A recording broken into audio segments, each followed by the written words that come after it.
ओम।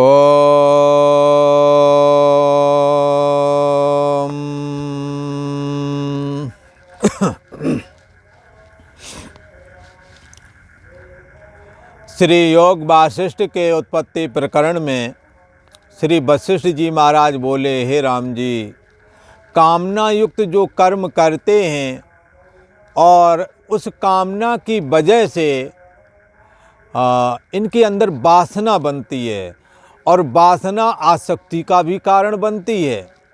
और जहाँ जहाँ आसक्ति है और जहाँ जहाँ वासना है वहाँ दुख जरूर प्राप्त होता है।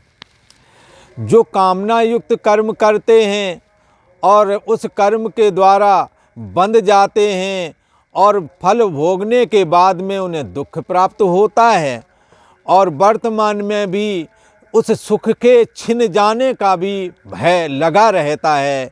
यही वहाँ कंटक वन में हाथ पैर फटने जैसे की तरह है। परंतु जो विवेक ज्ञान का आश्रय लेते हैं वो कामना का त्याग करके निष्काम हो जाते हैं। और हे राम जी, जो हमों पूर्व में कहा था कि अंधकूप में गिरते थे वो लोग, चित्त आख्यान के अंदर जो ये हजारों सिर हजारों पैर हाथ वाला जो ये चित्त नाम का पुरुष है, जो सबके शरीर के अंदर रहता है, नाना प्रकार की हजारों कामनाएं लिए फिरता है, इसलिए हजार आँखों वाला कहते हैं। और ये अंधकूप में गिरता था, ऐसा जो कहा था, उसका मतलब ये है राम जी कि विवेक बुद्धि का त्याग कर दिया। जब तुमने फूटी आँख विवेक की, समझ पर नहीं संत, सत शास्त्र और संत, तब समझ में नहीं आता जब विवेक नहीं होता।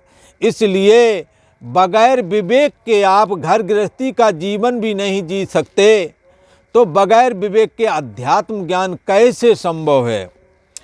इसलिए राम जी, जिन्होंने विवेक का त्याग कर दिया वो ही अंधकूप में गिरते हैं, यही हमारा कहने का अभिप्राय था। वासना से युक्त ये चित्त विवेक न होने की वजह से पुनरप जन्म पुनरप मरणम में गिरता है। यही अंधकूप में गिरना कहा है हमने। और हे राम जी, जब उस कूप से बाहर निकले, कौन सा कूप? विवेक ज्ञान जब नहीं होता तो कामना युक्त सकाम कर्म करने में प्रीति होती है, सकाम कर्म करने की इच्छा होती है, कामना के बगैर वो कोई कदम नहीं रखते हैं।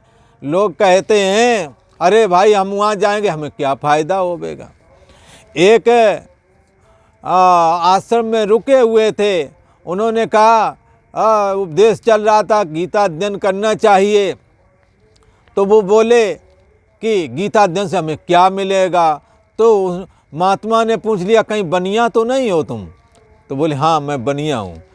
अच्छा, तो तुम हर जगह फ़ायदा देखते हो, सांसारिक फ़ायदा तो नहीं पर आध्यात्मिक फ़ायदा इसमें तुम्हें ज़रूर मिलेगा। तुम्हारी बनियागिरी की वृत्ति संसार के लिए तो है, अध्यात्म के लिए भी ये बुद्धि लगाओ तो तुम्हें गीता आ जाएगा। गीता से वासना का अंत होता है। गीता का ज्ञान दुर्लभ है। गीता ज्ञान के द्वारा आप अपनी आत्मा में विश्रांति लाभ करके आत्मसंस्थम मना कृत्वा आप अपने परिच्छिन्न व्यक्ति विशेष रूप जीवात्मा को चैतन्य सत्तात्मक आत्मा में स्थापित करके कैवल्य निर्वाण हासिल कर सकते हैं। इसलिए ये कामना वाले हर जगह फ़ायदा देखते हैं कि क्या फ़ायदा है। कोई बात पूछेंगे तो कहेंगे हमें जवाब यस में चाहिए, नो में नहीं। अरे भाई, जवाब तो नो में भी होता है, आप यस में चाहते हैं। हर काम यस में नहीं, हर काम यस नो दोनों में ही होते हैं। ये तो ये कामना से किसी तरह से जब विवेक का सहारा लेकर के जब कामना रूपी अंधकूप से जब ये निकल आता है तो निष्काम हो जाता है।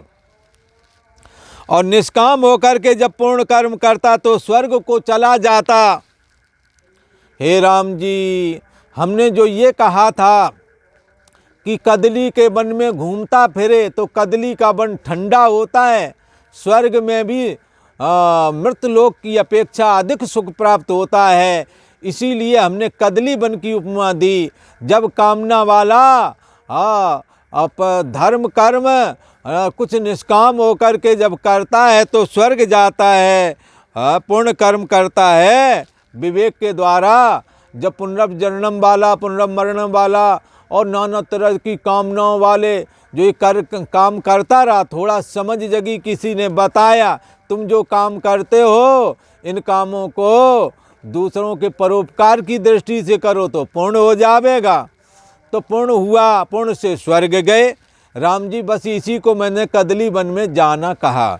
स्वर्ग में सुख प्राप्त हुआ, पर वहाँ से भी छीणे पुण्य मर्तलोके विशंति, पुण्य क्षीण हुआ तो मृतलोक में गिरे। इसलिए ये स्वर्ग को कदली वन के समान हमने कहा है, वहाँ कुछ थोड़ा सा सुख मिलता है।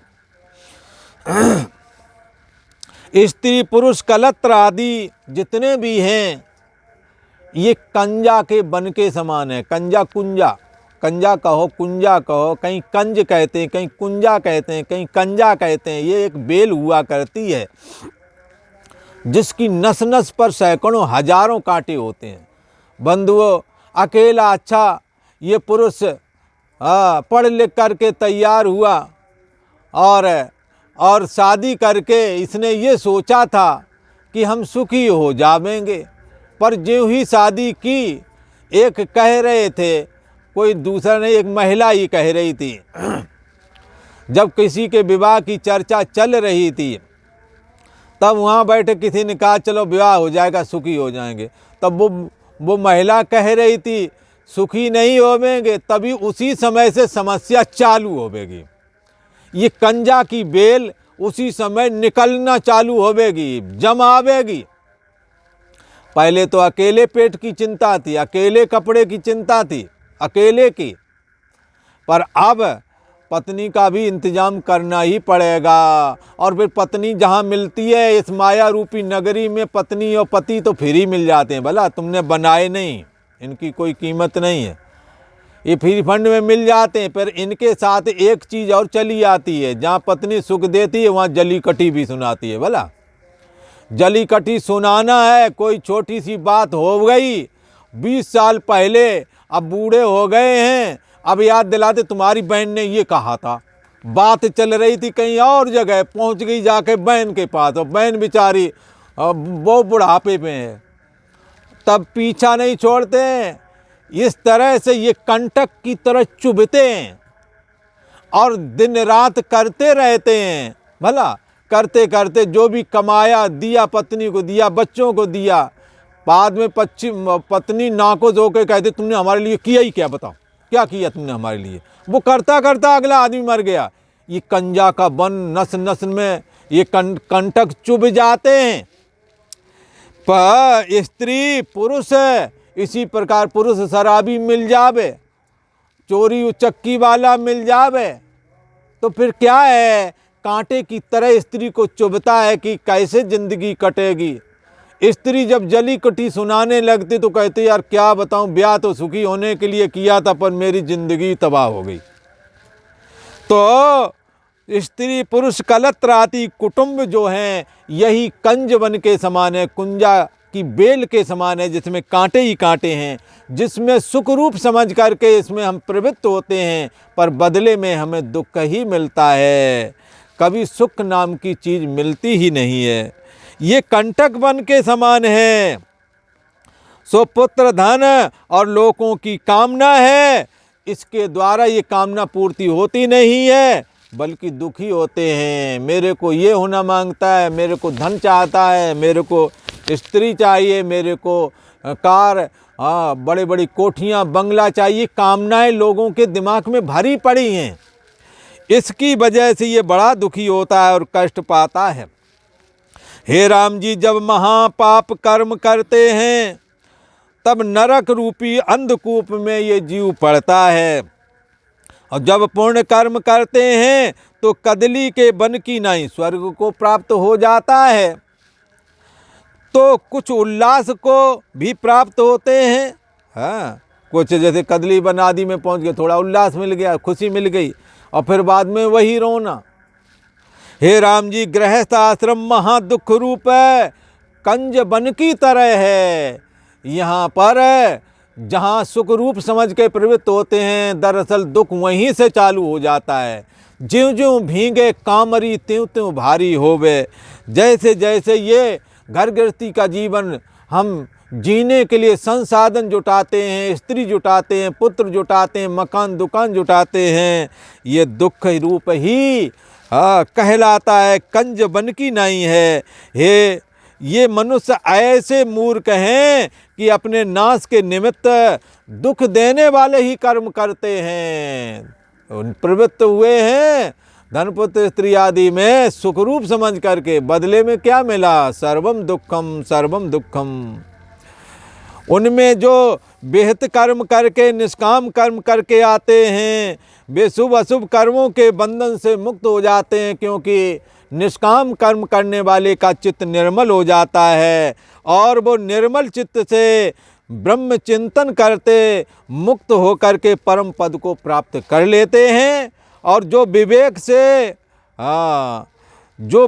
से हित नहीं करते और मनमाने आचरण में लगे रहते, कामना पूर्ति में ही सारा समय लगाते हैं, वो दूर से दूर वासना के जाल में भटकते हुए पुनरप जननम पुनरप मरणम में फंस जाते हैं। हे राम जी, जो पुरुष भोग भोगने के निमित्त तप आदिक पूर्ण कर्म करते हैं, वो उत्तम शरीर धारण करके स्वर्ग सुख भोगते हैं। वे जो मन रूपी पुरुष मुझको देख के कहते थे, अरे वशिष्ठ तू मेरा शत्रु है, तेरे अंदर विवेक है, तेरे अंदर ब्रह्म ज्ञान है, इसलिए उस ब्रह्म ज्ञान के द्वारा, उस विवेक के द्वारा मैं नष्ट हुआ जा रहा हूँ।